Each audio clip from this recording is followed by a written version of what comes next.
Madame, Monsieur, bonsoir. Très heureuse de vous retrouver. Voici les titres de l'actualité de ce mardi. Le général d'armée Saïd Chengriha, ministre délégué auprès du ministre de la Défense nationale, chef d'état-major de l'armée nationale populaire, a reçu ce mardi le directeur du service fédéral pour la coopération militaire et technique de la Fédération de Russie. Les détails dans un moment.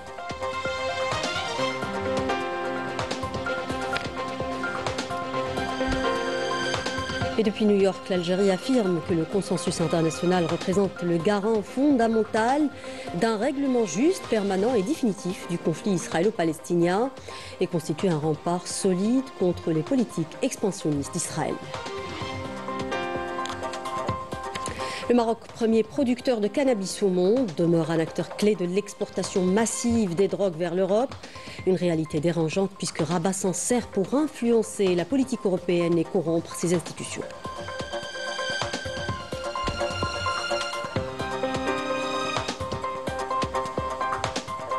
Musique, du Malouf pour terminer avec le 13e Festival culturel international du Malouf qui se tient à Constantine.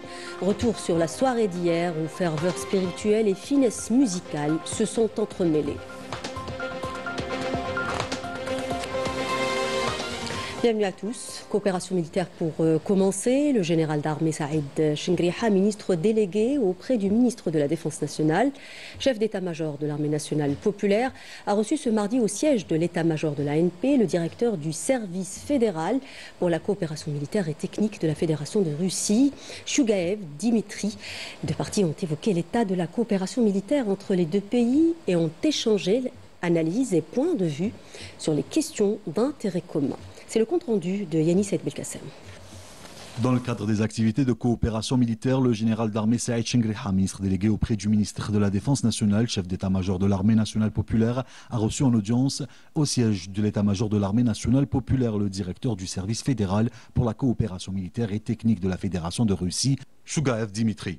En pris part à cette rencontre des généraux-majors et des généraux de l'état-major de l'armée nationale populaire et du ministère de la Défense nationale, aux côtés des membres de la délégation russe. Les deux parties ont évoqué l'état de la coopération militaire entre les deux pays et ont échangé analyses et points de vue sur les questions d'intérêt commun. Le général d'armée a prononcé une allocution dans laquelle il a souhaité la bienvenue à la délégation haute, soulignant que les récentes visites mutuelles ont permis d'insuffler une dynamique renouvelée dans le domaine de la coopération militaire. Il m'est agréable de vous souhaiter la bienvenue ainsi qu'à la délégation qui vous accompagne au siège de l'état-major de l'armée nationale populaire à l'occasion de cette visite qui constitue une étape supplémentaire dans le processus de la consolidation des relations historiques entre nos deux pays de manière générale et entre nos institutions militaires respectives en particulier. En effet, les récentes visites de haut niveau ont permis d'insuffler une dynamique renouvelée dans le domaine de la coopération militaire, élargissant ainsi les perspectives de partenariat bilatéral. Le général d'armée a également souligné que l'Algérie cherche à établir des partenariats multiples et diversifiés avec les pays amis et œuvre à développer des réseaux de relations fondés sur la recherche de solutions par le dialogue et la promotion des impératifs du développement durable.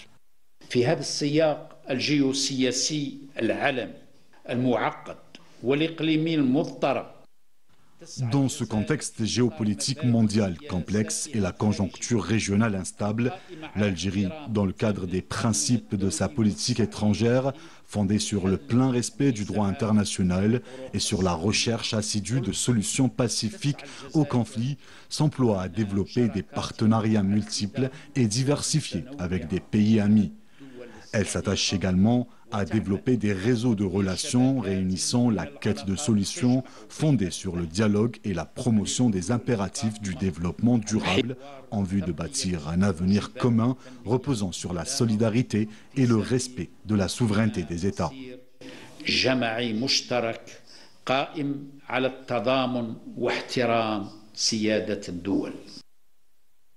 À l'issue de cette rencontre, les deux parties ont échangé des cadeaux symboliques.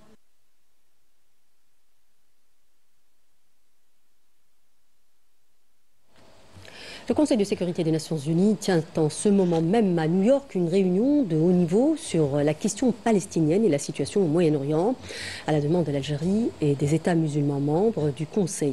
Le ministre d'État, ministre des Affaires étrangères, de la communauté nationale à l'étranger et des Affaires africaines, Ahmed Attaf, participe actuellement aux travaux de la réunion organisée en marge de la 80e session de l'Assemblée générale des Nations Unies. On aura plus de détails dans nos prochaines éditions.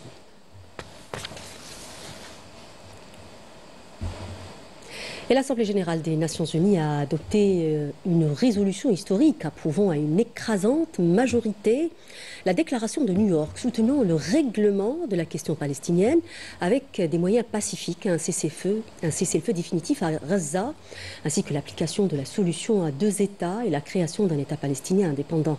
Le ministre d'État, ministre des Affaires étrangères de la communauté nationale à l'étranger et des Affaires africaines, a affirmé à cette occasion que ce consensus international représente le garant fondamental d'un règlement juste, permanent et définitif du conflit israélo-palestinien et constitue un rempart solide contre les politiques expansionnistes d'Israël. C'est un papier signé Badia Amani. La question palestinienne est au cœur des combats diplomatiques engagés par l'Algérie auprès des instances internationales, à leur tête l'Organisation des Nations Unies. D'ailleurs, lors de la conférence sur la solution à 2 États à New York, l'Algérie a plaidé en faveur de cette cause et appelé la communauté internationale à assumer pleinement son rôle. Le ministre des Affaires étrangères Ahmed Attaf a salué cette initiative issue d'un consensus international authentique, soulignant que ce consensus constitue le garant fondamental d'un règlement permanent, juste et définitif du conflit. Le moment est venu d'engager une action concrète pour matérialiser et imposer ce consensus à plusieurs niveaux. Le premier niveau consiste à élargir à la base de la reconnaissance internationale officielle de l'État palestinien en tant que réalité internationale irréversible. Le deuxième réside dans l'admission de la Palestine comme État membre de plein droit des Nations Unies, une adhésion que le président de la République, Abdelmadjid Tebboune, n'a eu de cesse de défendre et de revendiquer depuis cette tribune onusienne. Le troisième niveau concerne la mobilisation sur les plans diplomatiques, juridiques, politiques et économiques contre les projets de l'occupation visant l'annexion des terres palestiniennes et le déplacement du peuple palestinien de sa terre historique. Quant au quatrième et dernier niveau, porte sur la scène palestinienne intérieure appelée à resserrer ses rangs et à unifier sa parole afin de recouvrer l'indépendance de sa décision, la force de son action et l'écho de sa voix au niveau régional et international.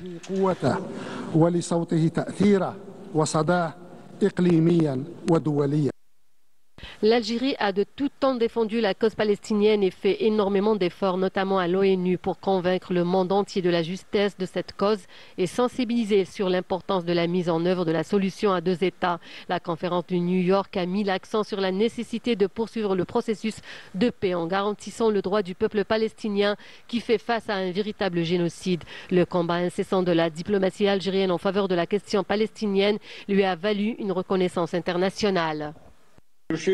Nous saluons la position des pays frères et voisins pour leur soutien à la cause palestinienne dans les forats internationaux, en particulier le rôle de l'Algérie qui occupe le siège arabe au Conseil de sécurité, et on salue la position des peuples et des organisations qui soutiennent les droits légitimes du peuple palestinien.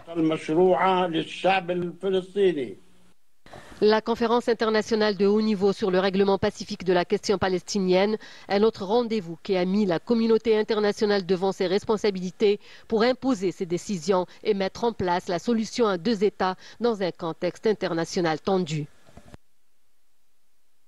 Et puis il y a également cette décision historique de reconnaître officiellement l'État de Palestine. 6 nouveaux pays européens l'ont fait hier en boitant le pas au Canada, l'Australie, le Royaume-Uni et le Portugal. Il s'agit de la Belgique, le Luxembourg, Monaco, Andorre, Malte et la France.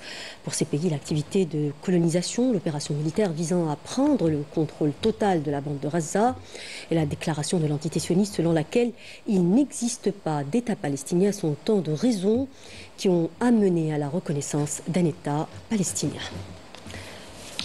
Et sur le terrain, c'est le statu quo. Le génocide contre la population de Gaza se poursuit. Au moins 29 Palestiniens sont tombés en martyrs ce mardi suite à des tirs et bombardements des forces de l'occupation sioniste sur diverses zones de l'enclave. La situation humanitaire s'aggrave encore avec la mise hors service de plusieurs infrastructures médicales vitales, notamment l'hôpital pour enfants. Ces attaques s'inscrivant dans une politique systématique visant à frapper les services de santé à Gaza. s'inscrivent dans le cadre du génocide perpétré par l'occupant sioniste. Par ailleurs, l'autorité palestinienne chargée des points de passage a annoncé aujourd'hui que l'occupation sioniste allait fermer à partir de mercredi et jusqu'à nouvel ordre le principal poste frontière entre la Cisjordanie occupée et la Jordanie, d'où passer de l'aide vers Gaza. Le ministre de la Justice, garde des Sceaux, Lotfi Boudjma, a reçu ce mardi le secrétaire général de la conférence de La Haye, le droit international privé, et président de l'Union internationale des huissiers de justice, Christophe Bernasconi.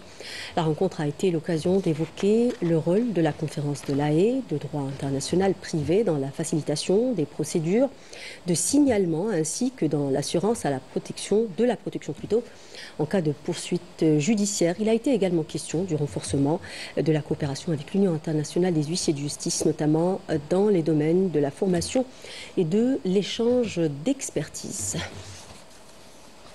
Christophe Bernasconi, secrétaire général de la conférence de La Haye de droit international privé, a été également reçu par le secrétaire d'État auprès du ministre des Affaires étrangères chargé de la communauté nationale à l'étranger, Sofiane Chaïb, et ce à l'occasion de sa participation à la 7e rencontre afro-européenne des huissiers de justice qui se tiendra à Alger dès demain et jusqu'au 25 septembre. Cette rencontre a permis de passer en revue le processus de l'adhésion de l'Algérie à la Convention supprimant l'exigence de la législation des actes publics étrangers signée à La Haye le 5 octobre 1961. À ce propos, le secrétaire d'État a indiqué que cette démarche s'inscrit dans le cadre des mesures prises en exécution des instructions des hautes autorités visant à faciliter les transactions transfrontalières des citoyens et à simplifier l'utilisation des documents publics en dehors du territoire national.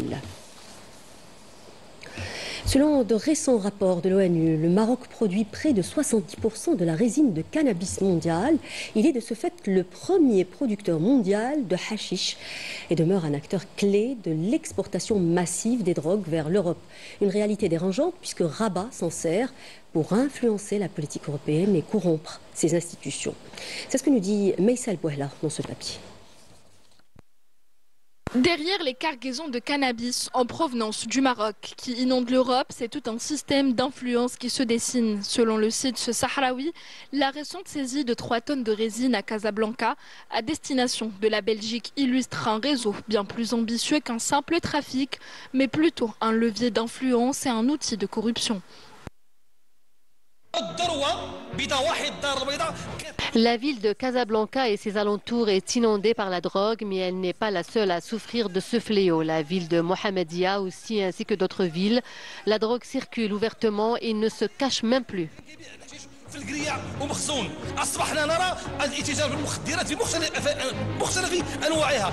D'après l'ONU, près de 70% de la résine de cannabis consommée dans le monde provient du Maroc. Les filières passant par l'Espagne et la Belgique, où le port d'Anvers est devenu l'épicentre de la contrebande. Derrière ce commerce, un système structuré décrit comme une machine criminelle qui ne se contente plus de profils financiers. Il financerait des réseaux parallèles d'influence capables de peser sur les décisions européennes. Le scandale du Morocco Gate au Parlement européen a déjà révélé des circuits de pots de vin et des valises d'argent liquide utilisés pour obtenir des soutiens politiques sur des dossiers sensibles comme la question du Sahara occidental ou les accords commerciaux. Dénonçant le silence complice des institutions européennes, le site d'information Sahraoui estime que l'Europe doit agir avec fermeté, revoir ses accords avec le Maroc, sanctionner les entreprises impliquées et exiger une transparence absolue des échanges commerciaux. Faute d'une réaction ferme, l'Europe risque de voir son avenir confisqué par l'argent de la drogue et de la corruption. Il lui appartient désormais de rompre le silence et de s'attaquer avec courage à ce problème. Retour chez nous avec cette initiative de solidarité nationale et sociale. Le Conseil du renouveau algérien, le CREA, a procédé aujourd'hui à l'envoi de la dernière dotation de fournitures scolaires vers la wilaya d'Adrar au profit des élèves issus de familles démunies. Cette opération devrait permettre aux familles de disposer des outils pédagogiques essentiels pour la réussite de leurs enfants.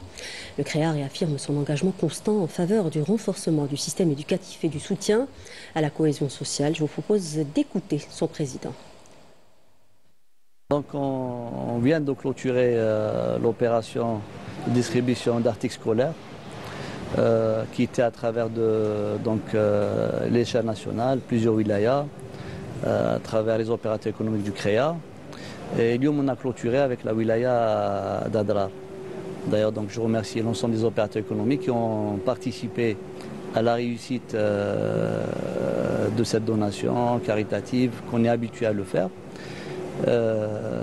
Mais aussi à monsieur le directeur général d'Air Algérie qui a participé par rapport à cet événement. Mais je voudrais souligner quand même quelque chose d'important, que cette année, les articles scolaires, les fournitures scolaires, ils étaient d'abord à la disponibilité. On a réussi à couvrir quand même une forte disponibilité avec des prix qui sont assez raisonnables, qui sont à la portée de la société et de la famille algérienne. Donc ça, c'est grâce à les efforts aux opérateurs économiques, mais coordonnés avec les autres autorités, puisque c'était des instructions de M. le Président de la République, qui est des produits satisfaire le marché, mais surtout avoir des prix à la portée de la famille algérienne.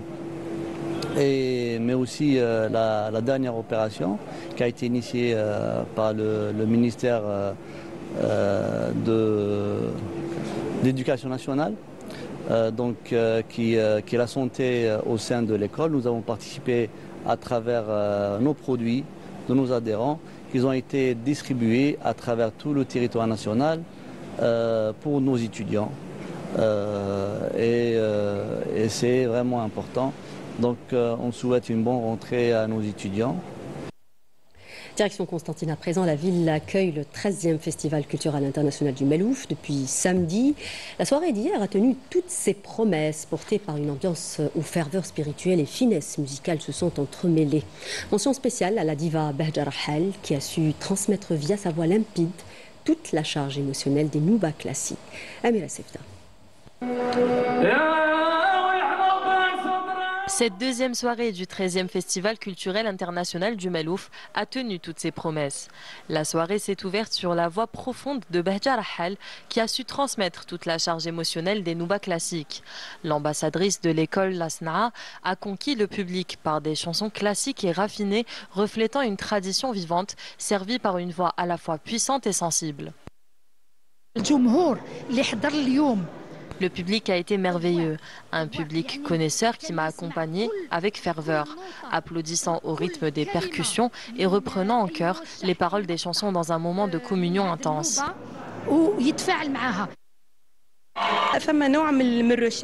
Cet héritage musical s'impose aujourd'hui comme un langage universel, porté par plusieurs artistes étrangères comme la chanteuse suédoise Mimi ou encore l'autrichienne Irène. Cette musique est universelle. Jouer avec l'orchestre m'a permis de découvrir toute la richesse et la profondeur du Mellouf. Et j'ai beaucoup appris en partageant la scène avec eux. Nous avons assisté à une soirée musicale inoubliable, portée par l'énergie de l'artiste tunisienne Hind Zouari, accompagnée de musiciennes d'Autriche et de Suède qui ont adouci l'ambiance avec des extraits chantant la paix, l'amour et la patrie. C'est un héritage musical que l'on se doit de préserver. J'encourage les parents à inscrire leurs enfants dans les associations musicales pour leur offrir un apprentissage artistique enraciné à Constantine, mais ouvert sur le monde. On les encourage. Préserver le Mellouf ne se limite pas seulement à la pratique. Il exige une véritable formation et un accompagnement continu. Encadrer les jeunes musiciens et leur offrir un espace d'apprentissage est nécessaire, afin de garantir que cet art ancestral préserve son authenticité. Beaucoup d'efforts sont fournis dans ce sens. Je suis honoré qu'on m'ait offert cet exemplaire du recueil Safinet el Mellouf, école de Constantine, un immense trésor que je garderai précieusement. Le festival franchit cette année une nouvelle étape avec la création annoncée d'une académie du Mellouf qui aura pour mission de former les jeunes générations, de documenter et de transmettre un répertoire séculaire. Bref, une institution qui se veut un garant de la préservation et du rayonnement international de cet héritage musical unique. Avec du Mellouf, nous arrivons au terme de ce journal. Merci de l'avoir suivi au nom de la rédaction qui l'a préparé. L'info continue sur Canal Algérie. Prochain point de l'information à 20h en langue nationale. Je vous souhaite une excellente suite des programmes sur notre chaîne. Je vous retrouve demain à 19h.